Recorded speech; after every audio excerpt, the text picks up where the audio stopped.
Okay, so we are here today with a super controversial movie, which is only, I think right now as I'm filming this, it's only out on salemnow.com. It says it'll be out in theaters May 20th, so in a couple days. I don't know if people are going to hate me for this or what. I'm just going to try and give my perspective of what this movie's trying to show. It's a documentary on the 2020 election. I'm just going to kind of go over what it goes over. I'm not really going to say like anything else other than that. I'm just trying to show you exactly what the movie's talking about.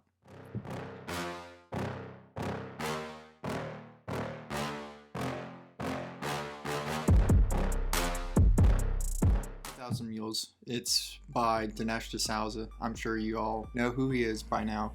So the movie starts off by him having around 7 or 8 people in a room and just discussing what he's about to show them, and then asks them like, so what do you guys think right now? Was the 2020 election rigged or stolen or anything like that? And do you think that there's any evidence for it? And so they all kind of go around and give their own opinions. So the main people actually in this documentary is Catherine Engelbright. She is the founder of True the Vote in 2010, and they are like the largest store of voter elections, so they have basically everything there regarding voting and elections. So it's her and then another guy, his name's Greg Phillips, who has been doing election intelligence for 40 years. So they basically go over how they got their information and everything. So the main evidence that they're giving or that they're showing you is the geo-tracking, which is basically they're pinging people's cell phones to see where they're going at a certain time and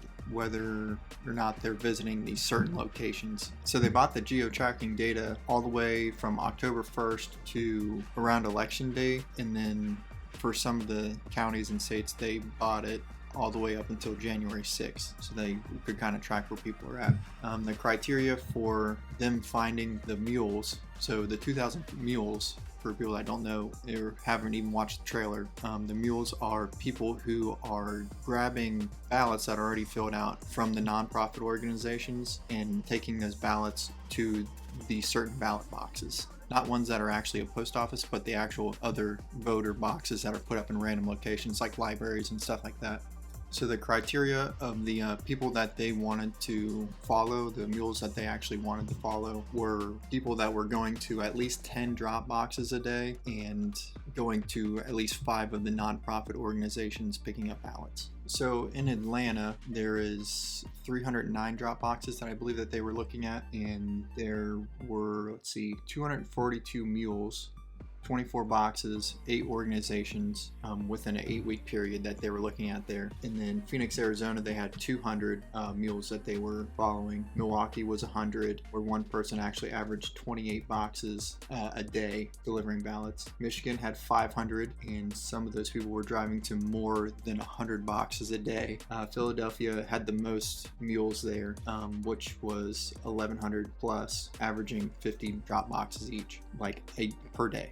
So that's kind of crazy. So the way they would use the geo-tracking is so they know where all of the drop boxes are and where all the nonprofit buildings are. So they would use the geo-tracking to see where they're stopping at each time. In each location, there was a drop box there at each stop that they were making. So they compiled all this data and used it with video evidence that they have to try and put the geo-tracking together with kind of a visual as well. So other times geo-tracking has been used is in like shootings. So like the example they gave was they were able to find suspects in a shooting for 8-year-old Sequoia Turner that was in Georgia, I think Atlanta, Georgia, something like that. And so they used geo-tracking to actually find out who was in that area at that time by finding out basically what cell phones were in that area. Each cell phone has its own unique setup or whatever, just like computers do. Like there's no computers with the same numbers on it. So they're able to ping exactly where that person was at in those locations, and they were able to find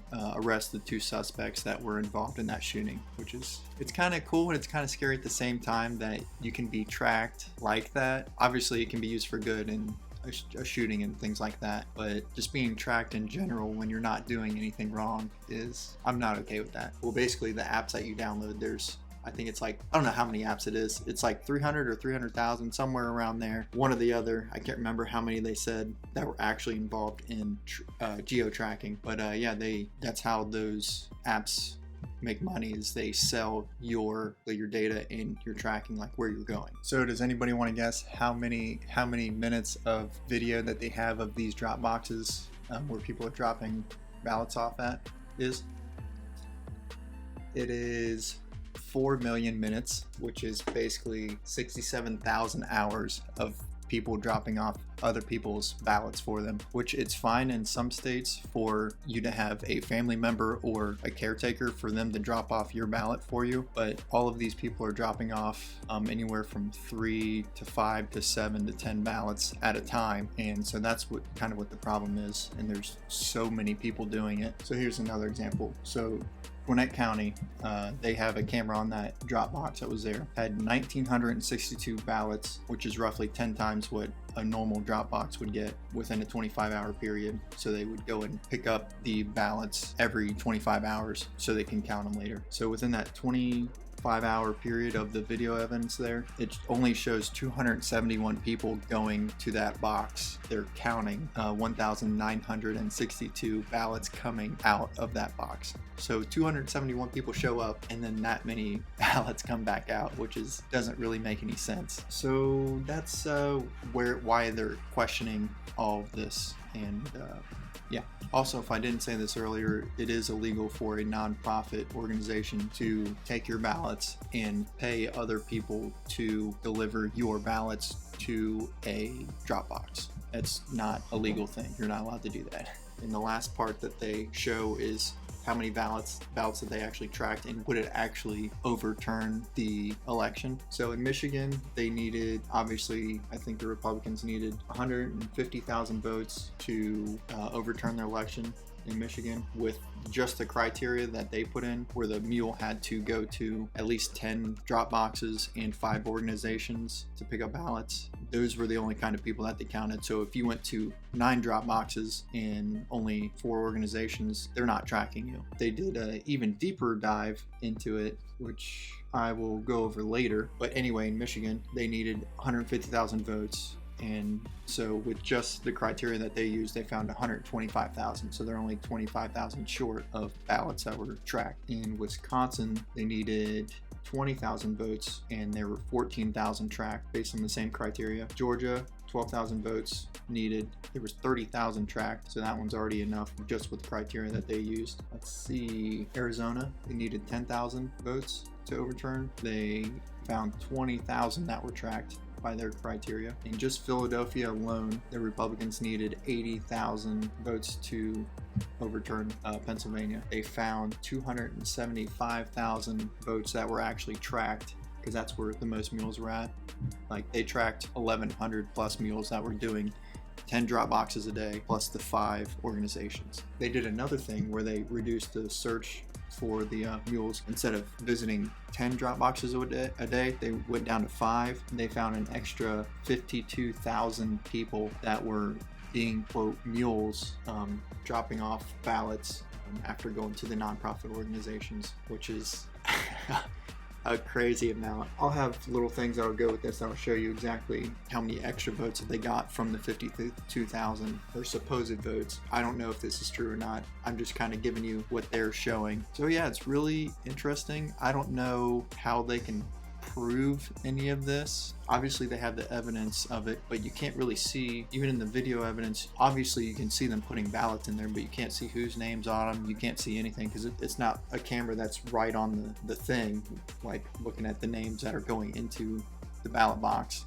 But yeah, the only thing they could really do was find the people that they were geo-tracking. They would have to go find these people and basically have law enforcement go in and ask these suspects what they were doing at these certain times, because most of these people weren't dropping off these ballots during the daytime. There were some, obviously, but most of them were dropping them off at like 1 in the morning or 3:45 in the morning, and they have video evidence of that too, as well. But it was just weird that people were dropping off ballots that late in the middle of the night. And so yeah, that's That's all I'm really going to say about it. I don't have really an opinion one way or the other because, yes, it is a documentary, and I know that these people are more right-leaning than anything else. It does definitely raise some questions. I thought it was an interesting documentary. I actually watched it twice because I just wanted to make sure I was getting everything right. And other than that, that's all I really have for you. It was well produced and everything like that. That's all I really have to say. If you're like really interested in politics and stuff like that, I would definitely watch it.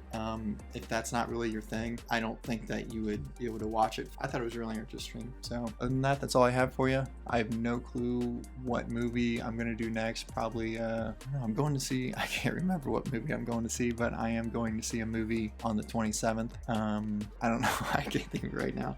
It's whatever. Forgot to say, look at the sign. Brand new. We actually made this, so that's pretty sweet. I can make it whatever color I want if I want to do something weird. I have different colors for different things, like one for red for movies, blue for tech reviews, whatever I want to do. So I thought that was really cool. But yeah, so yeah.